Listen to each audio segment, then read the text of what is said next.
Salut et bien bienvenue pour une nouvelle vidéo. Donc aujourd'hui je voulais te faire la petite synthèse de ce livre-là, donc Rich Roll Ultra Marathon m'a sauvé. Parce que d'ailleurs en fait en ce moment je suis en train de lire donc celui-là de Dean Karnaz, donc Ultra Marathon Man. Et donc du coup ça m'a fait penser pas mal à ce livre-là, et c'est vrai que j'avais dit que je ferais une synthèse d'un petit peu des bouquins que je lisais sur la course à pied. Et ça fait pas mal de temps que du coup je voulais parler justement de ce livre-là, donc de Rich Roll. Parce que d'ailleurs, c'est un bon livre, honnêtement. Donc, alors je vais essayer d'en faire une petite synthèse. Je vais te dire, ça fait quelques mois que je l'ai lu, mais ce qui est intéressant aussi de voir quand tu lis un bouquin, c'est à quel point tu arrives à t'en souvenir et quelles choses t'ont marqué, entre guillemets, dans le livre, plutôt qu'un témoignage, entre guillemets, à chaud. Tu as fini le bouquin, tu le lis, et puis bon, voilà. Qu'est-ce que t'en gardes? T'en sais rien. Par contre, qu'est-ce qui est resté un petit peu avec le temps? Alors déjà, je trouve que c'est... Alors, le titre est un petit peu mensonger, parce que ça dit l'ultra marathon m'a sauvé. Ouais, il court, mais après, derrière, c'est plutôt quelqu'un qui aime la natation. Il fait pas mal de vélo. En fait, il fait plutôt de l'ultra, enfin de l'Ironman, plutôt que de l'ultra-marathon. Moi, j'aurais plutôt dit l'Ironman m'a sauvé, mais bon, après, c'est tout. J'imagine que il avait envie de se montrer en train de courir. Non, plus sérieusement. Donc, ça raconte quoi, en fait, cette histoire? Donc, c'est un témoignage. Voilà, donc c'est-à-dire que c'est pas quelqu'un qui va pouvoir, comment dire, il va pas raconter tout plein d'entraînements ou je sais pas quoi. C'est plutôt un témoignage de quelques courses qu'il a faites, ponctué ensuite de son enfance, de comment il a grandi. Donc c'est un peu biographique, et ensuite derrière ça va être des récits de courses. Donc Rich Roll, c'est quelqu'un qui est assez connu sur le net. Alors personnellement je ne le connaissais pas avant ce livre, mais il a fait énormément de podcasts. Je pense que c'est quelqu'un qui est plutôt connu aux États-Unis, pas spécialement en France. Mais il fait quand même pas mal de choses, il interviewe énormément de personnes, c'est quelqu'un qui promouvoit énormément tout ce qui va être une vie saine, beaucoup d'inspiration New Age bouddhiste, on va dire, sur le véganisme aussi. Donc c'est quelqu'un qui va témoigner, voilà, c'est un petit peu la nouvelle mouvance qu'il va y avoir en ce moment dans le monde. Donc du coup c'est hyper intéressant de ce point de vue-là. Déjà de serait-ce parce qu'il arrive à avoir des performances assez énormes, de par son... Et je pense que son mode de vie y est pour beaucoup. Alors, je vais faire un petit peu. Alors biographiquement, donc c'est quelqu'un qui, alors de mémoire, c'est un Américain, je dis pas de bêtises jusque-là. C'est quelqu'un qui faisait énormément de natation en fait quand il était jeune. Il en a fait énormément. Jusque quand il était, enfin il a eu un niveau quand même qui a été très très élevé, jusque alors eux ça s'appelle le collège, mais c'est l'université quoi en gros, jusqu'en université. Donc il a vraiment des très très bons résultats, même au niveau national. C'est quelqu'un qui s'entraîne énormément. Et puis en fait, à partir de l'université, il commence un peu à goûter à la vie, à la vie sur le campus ou autre. Donc du coup, il fait un peu n'importe quoi. Il va boire, il va s'entraîner, mais bof, quoi, en gros. Enfin bref, il fait plus grand-chose. Et s'ensuit un petit peu une vie un peu de débauche où en fait, il devient alcoolique, tout simplement. Et après, derrière, bon, il se passe énormément d'années, donc où en fait, il fait pas grand-chose, il se nourrit mal, il picole tout le temps. Et après, derrière, à la suite de, je sais pas, un moment, je crois, où il monte des marches ou quelque chose comme ça. Donc, sachant que là, il avait arrêté de boire, mais bon, il n'était pas spécialement en forme. Puis il se dit, putain, il était proche de mourir, quoi, en fait, derrière, parce qu'il était vraiment pas en forme. Donc, il se dit, tiens, je vais me remettre un peu à courir. Donc, du coup, il va courir, puis là, en fait, derrière, voilà, ces sensations de bien-être, c'est absolument extraordinaire. Sa femme l'a énormément encouragé. C'est pas qu'elle l'a encouragé, c'est qu'on voit l'importance de l'entourage parce que sa femme de l'époque, enfin à ce moment-là, parce que c'est toujours sa femme d'ailleurs maintenant, euh, était très dans les aspirations un peu pas bouddhistes, orientales, je sais pas comment dire ça. Mais en gros, essayer de promouvoir vraiment la vie la plus saine possible. Donc lui, il faisait un peu ce qu'il voulait de son côté. Donc déjà, tu vois que sa femme, elle était sympa parce que derrière, même les deux, tu vois, ils arrivent à quand même bien s'entendre alors qu'ils avaient un mode de vie qui était complètement opposé.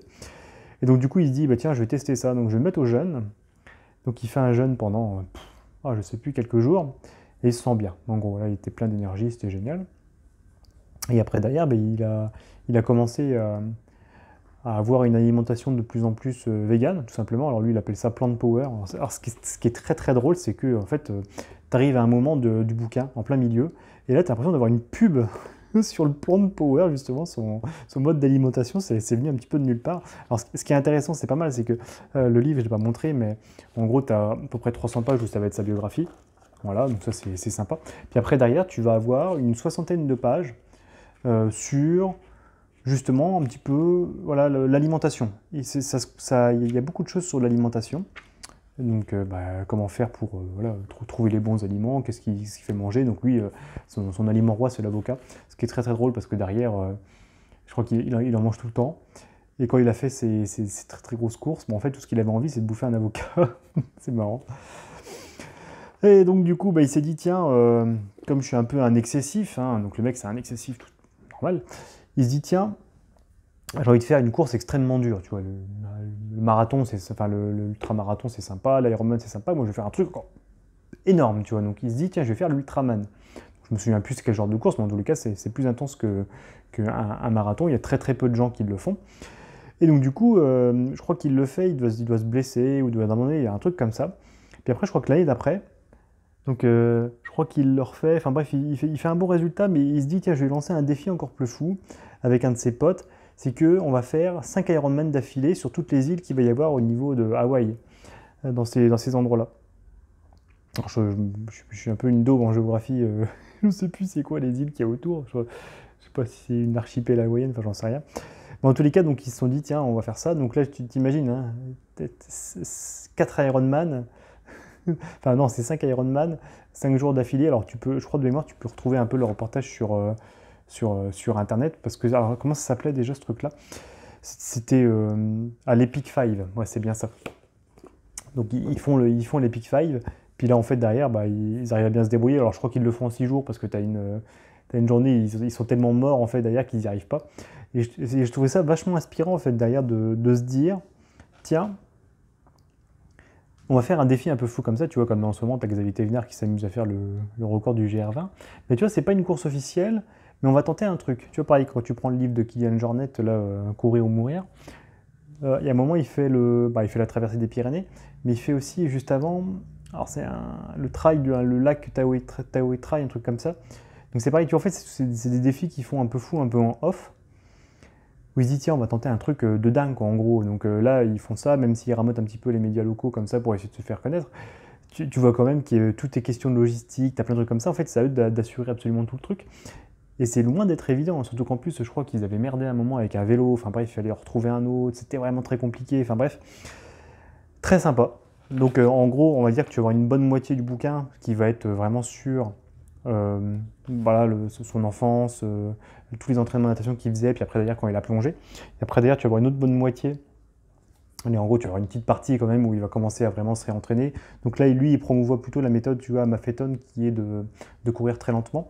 Donc il fait ça pendant un temps. D'ailleurs, il y a son coach qui l'entraîne. Alors, ah oui, c'est vrai. C'est vrai que il avait, avant de reprendre et de faire le défi de l'Ultraman, il va appeler un entraîneur, je ne sais plus qui. Et le gars lui dit, bah tiens, moi je veux faire l'Ultraman, alors je crois que c'est en 6 mois, quelque chose comme ça. Sachant que bon, le mec, il a un passé sportif de ouf, donc du coup, forcément, il a quand même des choses acquises et innées, donc du coup, ça va revenir assez vite quand même, mine de rien. Surtout que si voilà, il fait des entraînements de malade, il va pouvoir refaire ce genre de choses, c'est un état d'esprit que tu gardes quand même. Le gars lui dit, bon ok, bon, on va le tenter, mais déjà, tu vas courir très lentement. Très très lentement. Et genre le gars il est là, putain mais qu'est-ce que je fais? Mais je cours lentement, c'est nul, tu vois, c'est un peu comme quand tu fais de l'endurance fondamentale vraiment très basse, tu dis putain je me traîne quoi, alors que quand tu te prends une allure marathon, tu vas quand même beaucoup plus vite. Bah c'est pas. Là le gars il dit putain c'est chiant. Puis en fait au bout de quelques mois, en fait au fur et à mesure, bon n'importe qui a testé ça, bah en fait ta vitesse elle commence à augmenter au fur et à mesure. Donc tu commences à un peu vraiment apprécier un peu plus l'endurance fondamentale parce que ta vitesse est un peu meilleure. Donc là ça c'est cool, donc là il teste ça. Ça dure une trentaine de pages, je crois. Puis après, derrière, tu as vraiment les récits de course où il fait son Ultraman, où à un moment, il se pète la gueule en vélo, je crois. Et puis en fait, derrière, il se dit putain, mais qu'est-ce que je fais? Et puis il continue, il le fait vraiment, hein, il continue. Alors qu'il va courir et tout. Enfin bref, c'est un fou. Il a vraiment été l'esprit de malade. Puis après, derrière, son Epic 5, c'est un truc de dingue, quoi. Tous les conseils sur l'alimentation aussi sont pas mal. Honnêtement, c'est assez intéressant, tu vois. Je m'y connais pas mal et il dit des choses très intéressantes. Alors, c'est bon, tu as toujours des choses sur le fait que. Le végétarisme, c'est la nutrition qu'il faut. Bon, peut-être tempérer un petit peu le truc, oui, c'est sûr.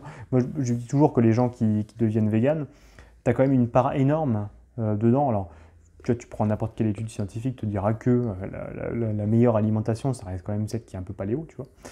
Dont il y a de manger de la viande et puis des poissons. N'importe qui d'ailleurs te dira que les oméga 3, il y en a que dans les poissons, hein, qui sont vraiment la meilleure teneur.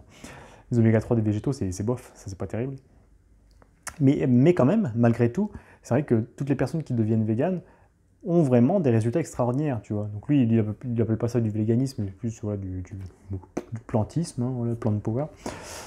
Euh, et je pense que tu as une part énorme du fait que tu manges beaucoup plus en conscience, tu fais vachement plus gaffe à ce que tu manges. Donc en fait, tout s'équilibre autour de toi. Je pense que tu fais beaucoup plus gaffe aussi à ton sommeil, tu fais beaucoup plus gaffe aussi à ne pas être trop stressé, à être plutôt dans un état d'esprit d'ouverture, fait que bah en fait, tu deviens meilleur tout simplement, hein, globalement. Hein, alors que le mec qui va avoir une approche extrêmement scientifique de son alimentation, parce que derrière il va dire bah voilà, les études disent que c'est ça qui est mieux, donc je vais prendre ça et tout.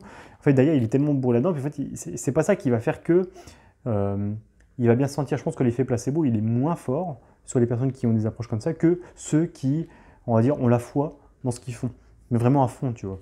Et je pense qu'il y a une carence là-dessus sur les gens qui sont un peu scientistes. Donc très intéressant, honnêtement, moi, je te le recommande, hein, je l'ai lu en 2 jours. Tellement